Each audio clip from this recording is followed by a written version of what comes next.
ಬೆಂಗಳೂರಿನಲ್ಲಿ ಎಲ್ಲೆಂದ್ರಲ್ಲಿ ವಾಹನ ನಿಲ್ಲಿಸ್ತೀರಾ? ಹಾಗಾದ್ರೆ ಈ ಸ್ಟೋರಿಯನ್ನ ಮಿಸ್ ಮಾಡದೆ ನೋಡಿ.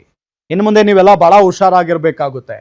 ಅರ್ಜೆಂಟ್ ಇದೆ, ಒಂದು ಹೂವಿನ ಮಾಲೆ ತರಬೇಕು, ತರಕಾರಿ ತರಬೇಕು ಅಂತ ಹೇಳಿ ಎಲ್ಲೆಲ್ಲೋ ನಿಲ್ಲಿಸಿ ಹೋಗ್ಬಿಟ್ರೆ ಮುಗೀತು ಕತೆ. ಸಿಕ್ಕ ಜಾಗದಲ್ಲಿ ವಾಹನ ನಿಲ್ಲಿಸಿದ್ರೆ ಎತ್ತಾಕೊಂಡು ಹೋಗ್ತಾರೆ ನಿಮ್ಮ ವಾಹನಗಳನ್ನ. ಸೊ ಬಹಳ ಹುಷಾರಾಗಿರ್ಬೇಕು ಇನ್ನು ಮುಂದೆ. ಸೊ ಇಷ್ಟು ದಿನಗಳ ಕಾಲ ಆಯ್ತು ಎಲ್ಲಿ ಬೇಕಲ್ಲಿ ನಿಲ್ಸೋದು, ಅದರಿಂದ ಏನಾಗ್ತಾ ಇತ್ತು, ಜನರಿಗೆ ಓಡಾಡೋದಕ್ಕೆ ತೊಂದರೆ ಆಗ್ತಾ ಇತ್ತು. ಸೊ ಈಗ ಮತ್ತೆ ಬೆಂಗಳೂರಿನಲ್ಲಿ ವಾಹನಗಳ ಟೋಯಿಂಗ್ ಶುರುವಾಗಲಿದೆ. ಟೋಯಿಂಗ್ ಬಗ್ಗೆ ಡಿಸಿಎಂ ಡಿಕೆ ಶಿವಕುಮಾರ್ ಹೇಳಿಕೆಯನ್ನ ಕೊಟ್ಟಿದ್ದಾರೆ. ರಸ್ತೆಗಳಲ್ಲಿ ನಿಲ್ಲಿಸಿರೋ ವಾಹನಗಳ ಟೋಯಿಂಗ್ಗೆ ಸೂಚನೆಯನ್ನ ಕೊಟ್ಟಿದ್ದೇನೆ. ವಾರ್ಡ್ಗೆ 2 ಟೋಯಿಂಗ್ ವಾಹನಗಳಿರುತ್ತವೆ.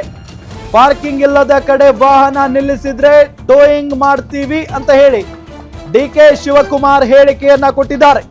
ಹಾಗಾಗಿ ಇನ್ನು ಮುಂದೆ ಬೆಂಗಳೂರಿನ 2 ವೀಲರ್ ಯಾರೆಲ್ಲ ಓಡಿಸ್ತಾರೋ, ಎಲ್ಲೆಲ್ಲಿ ತೆಗೆದುಕೊಂಡು ಹೋಗಿರ್ತಾರೋ ಅಲ್ಲೆಲ್ಲ ಸ್ವಲ್ಪ ನೋಡ್ಕೊಂಡು ಎಲ್ಲಿ ಪಾರ್ಕಿಂಗ್ ವ್ಯವಸ್ಥೆ ಇದೆಯೋ ಅಲ್ಲೇ ಪಾರ್ಕ್ ಮಾಡಬೇಕು. ಇಲ್ಲ ಅಂತ ಅಂದ್ರೆ ಸಮಸ್ಯೆ ಆಗೋಗ್ಬಿಡುತ್ತೆ. ಇಲ್ಲ ಅಂತ ಅಂದ್ರೆ ಟೋಯಿಂಗ್ ವಾಹನ ಬಂದು ಟೋಯಿಂಗ್ ಮಾಡ್ಕೊಂಡು ಅಲ್ಲಿಂದ ಹೋಗ್ಬಿಡುತ್ತೆ.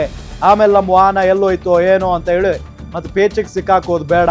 ಸೊ ಹಾಗಾಗಿ ಸ್ವಲ್ಪ ಎಚ್ಚರಿಕೆಯಿಂದ ಇರಬೇಕು ಅಂತ ಹೇಳಿ ಡಿಕೆ ಶಿವಕುಮಾರ್ ಅವರು ಕೂಡ ಹೇಳಿದ್ದಾರೆ. ಎಲ್ಲ ಕಾರ್ಪೊರೇಷನ್ಗೂ 2 ವೆಹಿಕಲ್ ಕೊಟ್ಟಿದ್ದೀವಿ. ಎಲ್ಲ ಟೋ ಮಾಡಿಕೊಂಡು ಪೊಲೀಸ್ ಅವ್ರನ್ನ ಸಹಕಾರ ಕೊಟ್ಕೊಂಡು ಎತ್ಕೊಂಡೋಗಿ ಬಿಸಾಕುವಂಥದ್ದು. ಈಗಾಗಲೇ ಹೇಳಿದ್ರು ನಾವು, ವೆಹಿಕಲ್ ಬಂದಿದೆ, they will start there job. ಯಾವ ಗಾಡಿಯಲ್ಲಿ ಎತ್ಕೊಂಡು ಹೋಗ್ತಾ ಇರೋದು, ನಿಮ್ಮ ಗಾಡಿಯಲ್ಲಿ ಎತ್ಕೊಂಡು ಹೋಗೋದು, ನನ್ನ ಗಾಡಿ. ಪೊಲೀಸರು ಆ ಸಂದರ್ಭದಲ್ಲಿ ತುಂಬಾ ಕಠೋರವಾಗಿ ನಡ್ಕೋತಾರೆ ಸರ್. ನಾನ್ ಪಾರ್ಕಿಂಗ್ ಝೋನ್ ಅಲ್ಲಿ ಪಾರ್ಕಿಂಗ್ ಇರೋ ಕಡೆ ಆಯ್ತು, ಪಾರ್ಕಿಂಗ್ ಎಲ್ಲಿದೆ ಅವಕಾಶ ಇದೆ ಎಲ್ಲ ಇರ್ತದೆ. ಪಾರ್ಕಿಂಗ್ ಇಲ್ಲದೆ